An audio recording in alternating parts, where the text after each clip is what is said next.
தேமுதிகவுடன் மக்கள் நல கூட்டணி இணைந்ததை அந்த கட்சியின் தொண்டர்கள் பட்டாசு வெடித்து கொண்டாடினர்.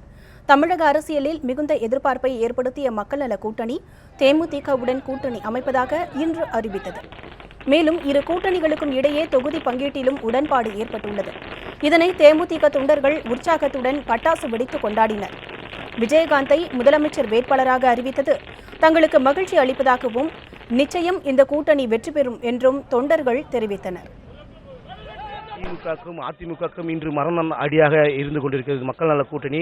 தமிழகத்திலே 2016 மக்கள் நல கூட்டணி ஆட்சிதான் அமையும். இன்று திராவிட கட்சிகளுக்கு ஒரு முற்றுப்புள்ளி வைக்கப்பட்ட நாளாக இன்று குறிப்பிட்ட நாளாக ஆகிவிட்டது. மக்கள் நல கூட்டணியில் தேசிய முற்போக்கு திராவிட கழகம் தன்னை இணைத்துக் கொண்டதால் கருணாநிதி பழம் நழுவி பாலில் விழும் என்றால் பழம் இன்று பாயாசத்தில் விழுந்திருக்கிறது.